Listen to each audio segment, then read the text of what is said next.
Assalamualaikum warahmatullahi wabarakatuh. Waalaikumsalam. Alhamdulillah wassalatu wassalamu ala Rasulillah Sayyidina wa maulana Muhammad sallallahu alaihi wasallam wa ala alihi wasallam.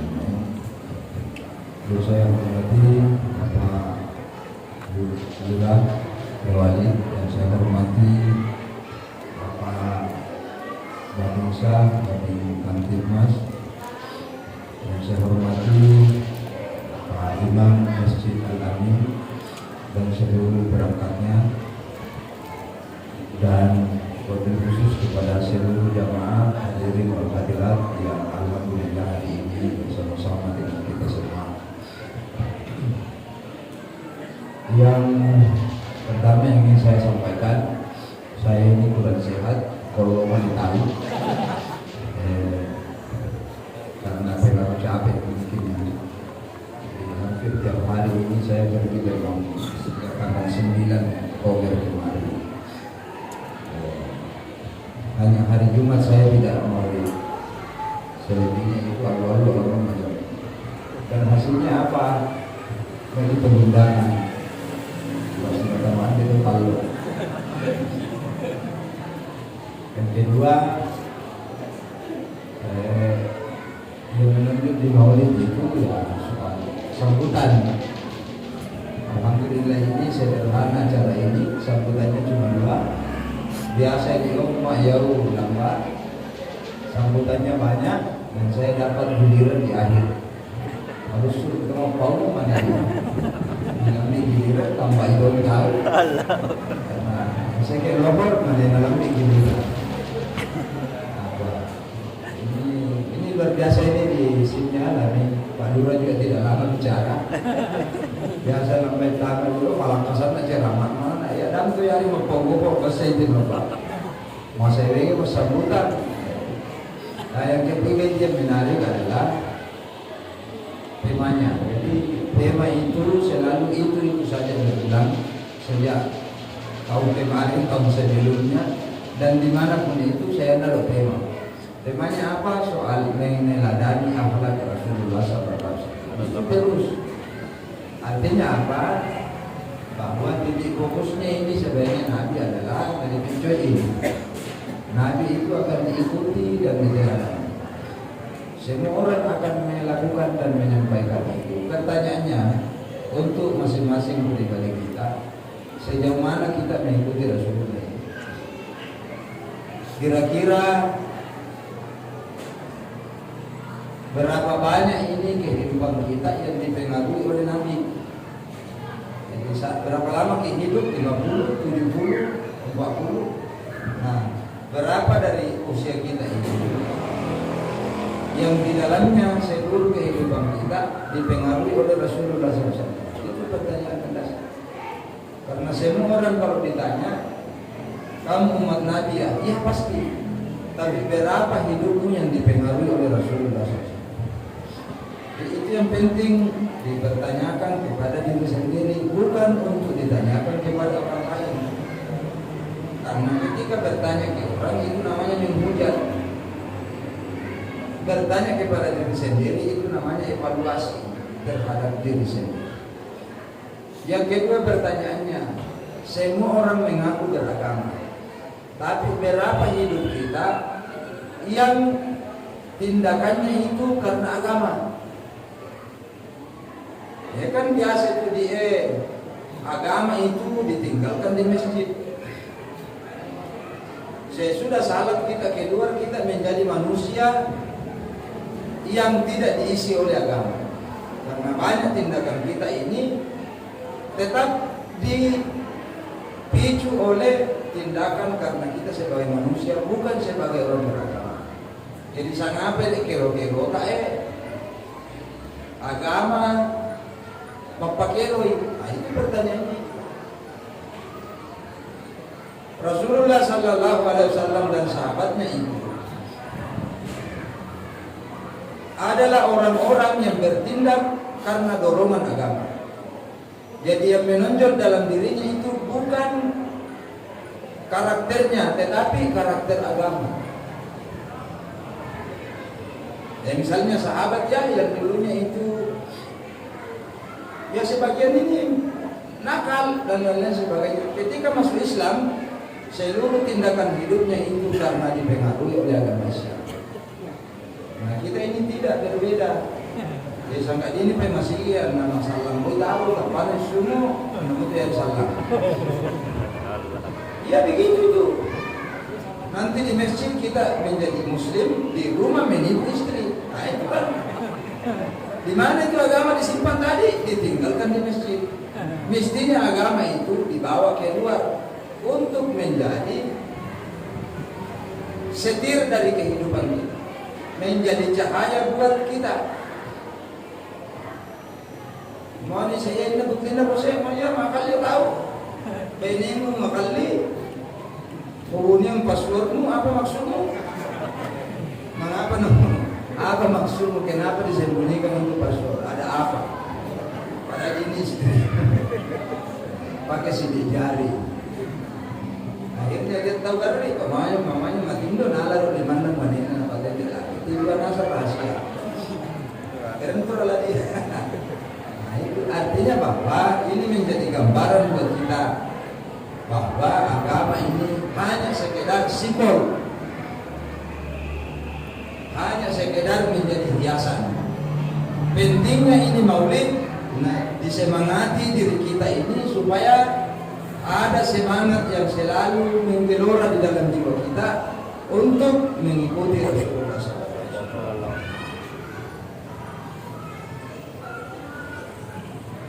Ini kan puji. Sebentar.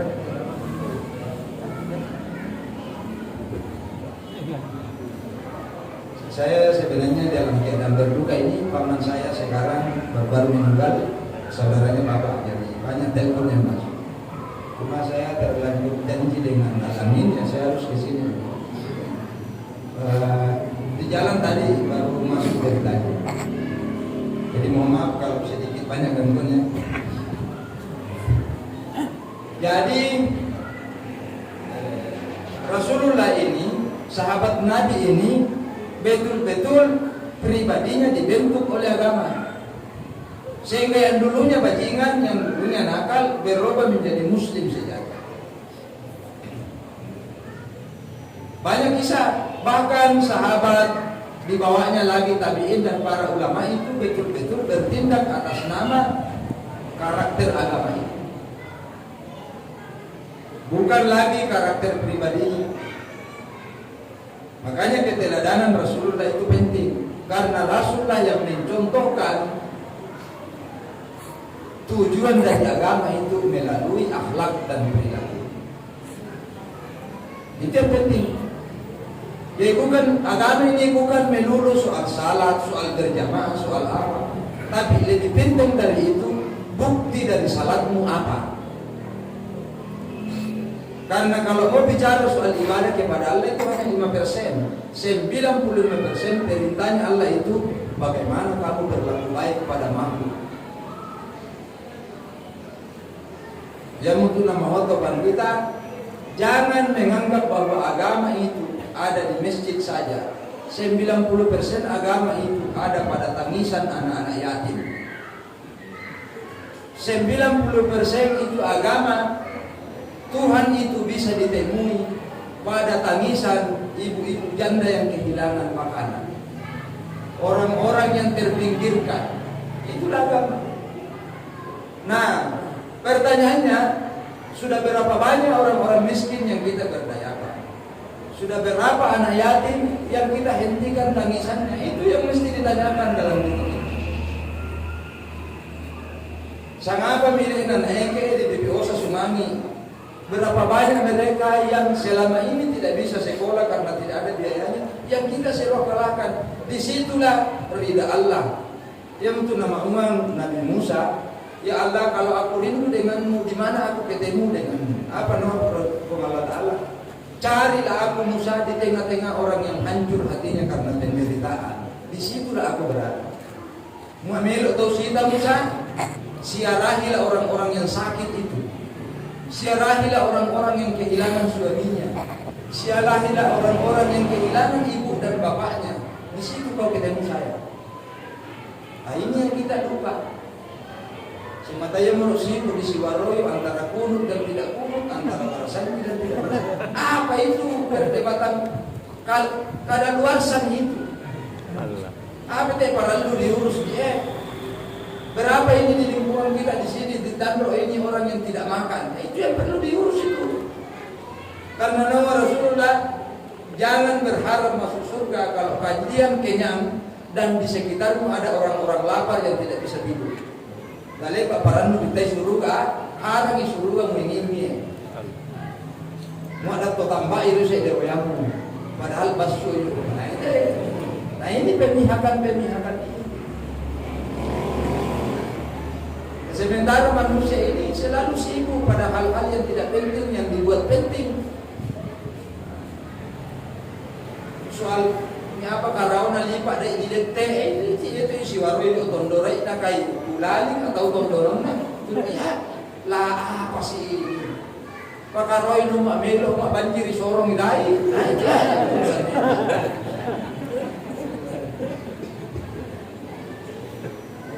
nah ini saya ingin menggugah kenapa saya paham ini Tandro dan sekitarnya masih suasananya itu suasana yang saling menyayangi antar warga. Berbeda di tempat lain, main di Tomanaran tapi ada tetap sepeda yang lain. Nah, ini bukan di situ. Nah di sini saya kembali kalau ada orang meninggal itu, ya paling kita berkomentar saja Al-Fatihah turut berpuji ada saya. Nam itu lamba sepilang. Paling-paling ia patut nasitam satu RT. Ya sesudah itu lewat otomatis ya sudah tidak ada kepedulian sama sekali. Padahal agama ini mengasah jiwa kita untuk lebih peduli pada yang lain. Apa itu di agama yang pangasangan nih? Apa saya tulisan pangasangan? Asa, mengasah. Pasangeran. Karena hati kita ini tumpul dia ingin ditajamkan supaya lebih bagus itu melihat fenomena yang ada di dunia. Maka Rasulullah kerjanya apa? Menyemangati orang, membuat orang tenang, membuat orang bahagia. Itu harapan. Inna arsalnaka syahidan wa mubasyiran wa nadhiran. Aku mengutusmu, kami mengutusmu Muhammad menjadi saksi buat umatmu. Saksi. Beliau menjadi stempel buat umatmu. Nanda masari manini boleh heran kata Nabi kita bisa stempel. Wa mubasyiran membawa berita gembira. Kalau kamu tidak membali-bali pada ibumu, mintamu surga. Menghormati kamakmu, mintamu surga. Itu berita gembira, Pak. Kalau kamu menyuapi orang-orang miskin, mintai surga. Berita gembira. Kalau kamu salat dengan baik, mintamu surga. Wa nadiran membawa peringatan. Muak kawali-wali lo kindokmu dia neraka. Itu peringatan. Itulah tugas-tugas Nabi. Memberi harapan. Nah Rasulullah dalam menyampaikan ini risalahnya dibekali oleh Allah kemampuan yang luar biasa untuk menyederhanakan bahasa sehingga semua orang gampang menerima apa yang beliau sampaikan. Karena itu umatnya Rasulullah bertingkat-tingkat kecerdasannya. Ada yang pintar sekali, ada yang setengah pintar, bahkan ada yang pura-pura pintar. Ya pada tutup yang narang-narang. Kalau Pak Toda apa nesan tapi punya narang-narang ini. Ada yang bodoh, ada yang pura-pura bodoh. Nabi bisa berkomunikasi dengan semua orang dan orang mengerti apa yang disampaikan oleh Rasulullah SAW. Salah kita menjelaskan agama tambah bingung untuk si bawang. Kan begitu. Ada orang bertanya pada Rasulullah, ya Rasul, di mana Tuhan? Apa no Rasulullah? Menurutmu kambe di mana Tuhan? Baru tahu di langit. Ya bagus, benar itu. Setelah itu orang pulang, para sahabat bertanya, dia Tuhan di langit, Allah Taala. Meni itu tadi orang sudah cocok itu jawaban Pak. Sangga ya Tuhan tak boleh nak paham. Mau tambah lalu si kula-kula. Kemampuan orang, jangan samaratakan semua orang. Makanya itu kalau berbicara di masjid di mana saja pakai bahasa paling sederhana. Ada malu kami kalau apa tambah bingung tahu. Karena itu Rasulullah bisa menyederhanakan bahasa Tuhan menjadi bahasa manusia. Ini nama lomo natalima Rasulullah hingga nanong ba. Nah, etika berbicara ini belum kita sampai di sini. Bagaimana menghormati lawan bicara belum dapat minta Nabi tahu berulang-ulang saya sampaikan. Kalau beliau didatangi orang untuk dibawakan berita atau kabar, ada 10 orang yang datang dengan berita yang sama, Nabi akan mendengarkan itu berita seperti belum pernah dia dengar. Tangin Nabi Rani jadi mengapa metode? Mua ita dia sebaliknya. Pak pasti mau nolong tahu asa pura begitu dan mindole bisa nganai. Sama dia dah masih tuh matiin tuh belum kalau pakai cewek. Karena bersemangat sekali menyampaikan kabar dan kita potong itu dengan keangkuhan kita apa mindole yang bisa nganai orang cerita itu apa mina. Mina saya kede dia daripada yang bisa berita. Padahal apa sih susahnya itu mengiyakan. Mapari dia dibuat karena dalam diri manusia itu dia sifat mau kita dibeta. Iya, masa itu lihat tadi walaupun sekedar membawa berita. Padahal apa sih susahnya itu mapiyong untuk tahu. Nah, itu.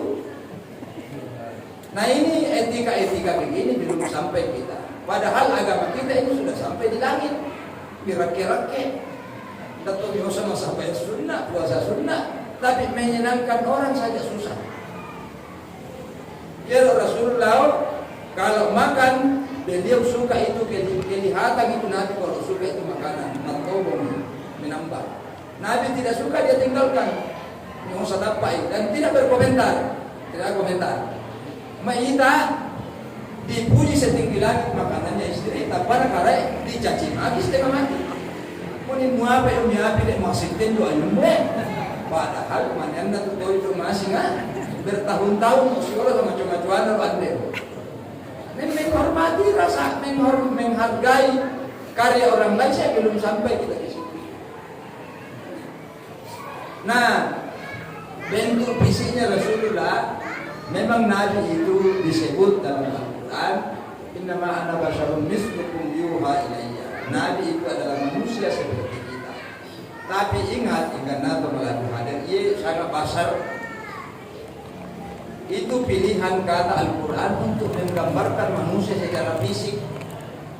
Ia sangat basar. Manusia kebanyakan kita ini makan, minum, tidur. Itu Nabi sama dengan kita. Tidur, lapar, haus. Itu basar. Di atasnya namanya ada al-insan. Inilah yang sempurna, yang berproses terus untuk menjadi sempurna. Itu sintengan Nabi Tatua.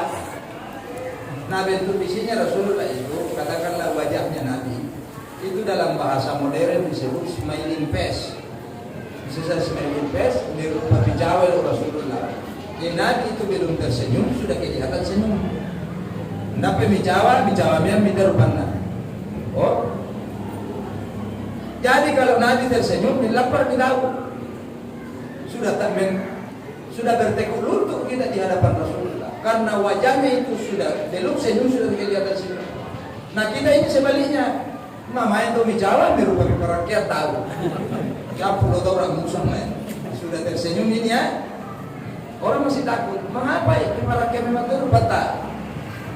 Saya saja ini sudah imam masjid Syuhada Al-Mukarram lagi karena dipanggil.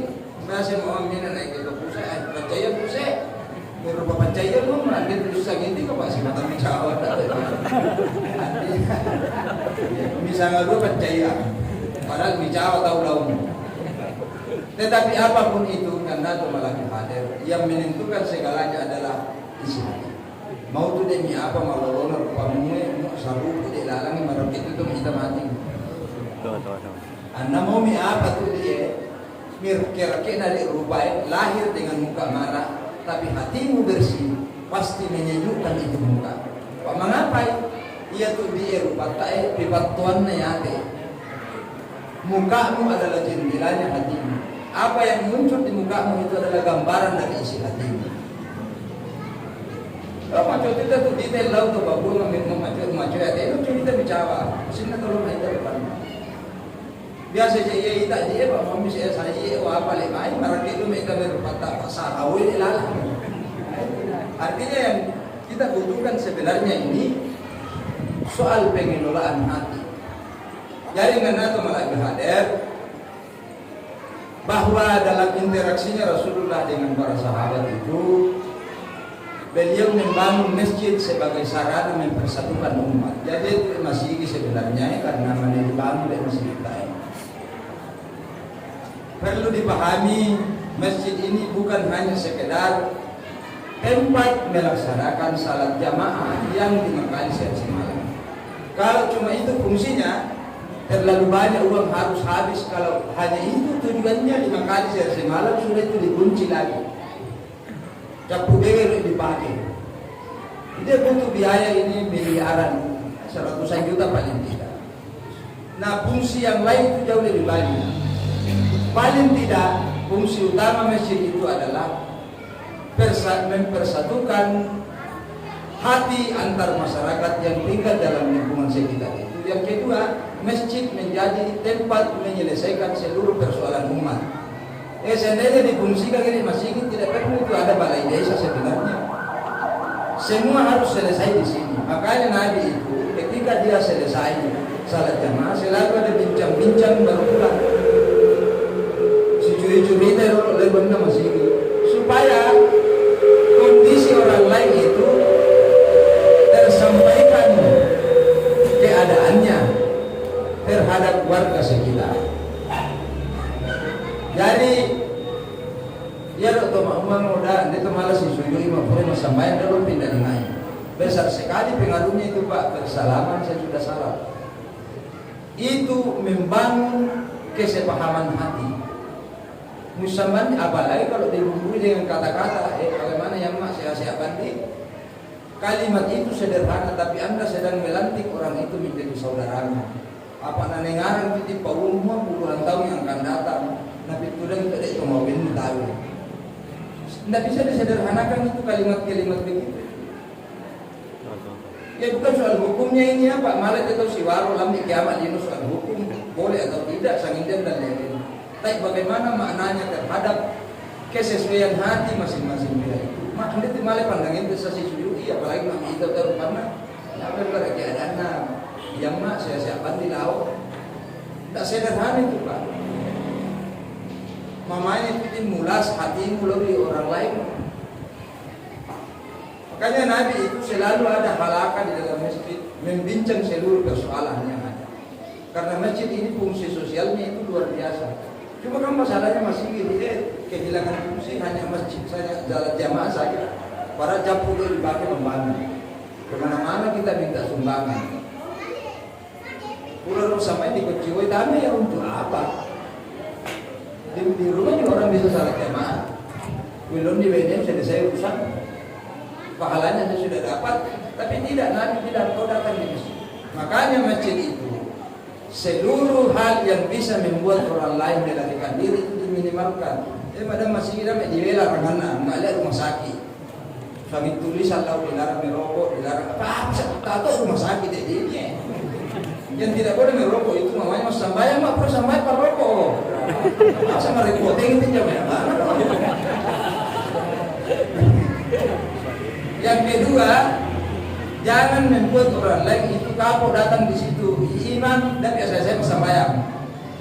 Karena tidak ada riwayatnya itu Nabi berlama-lama salat dalam salat jamaah.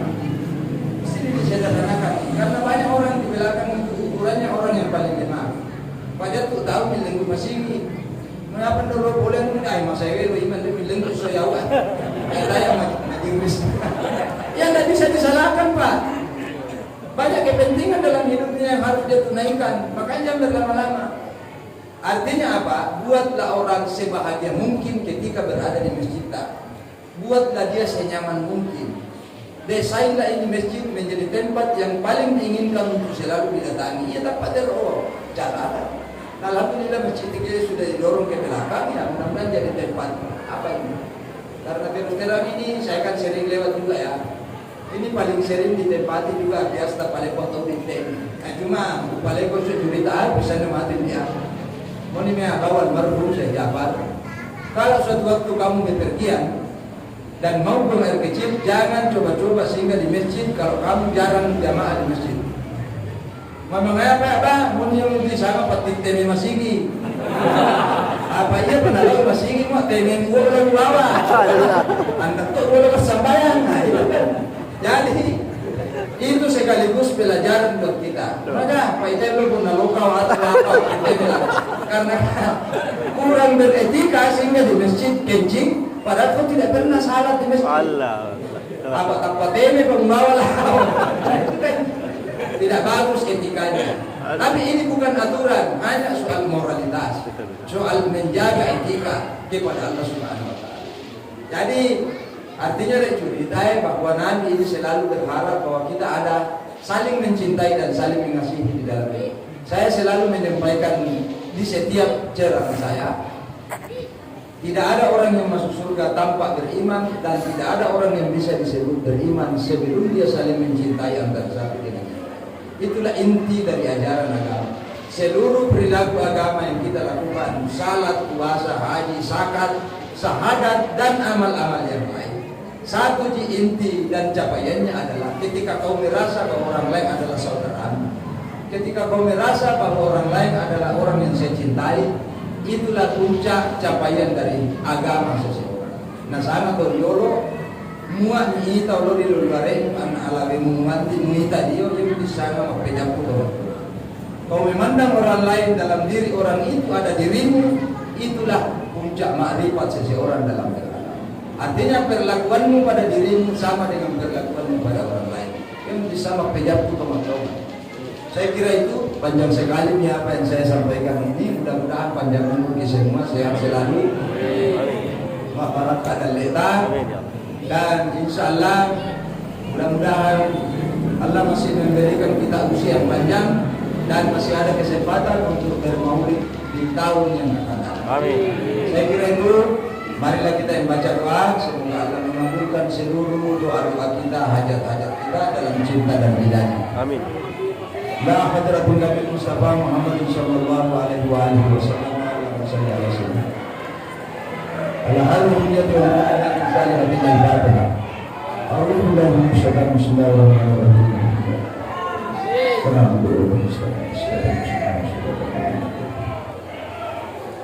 اللهم اغفر لنا بسبب هذا المسلم والمسلم والقرآن اللهم صل وسلم على محمد وعلى آله وصحبه. آمين.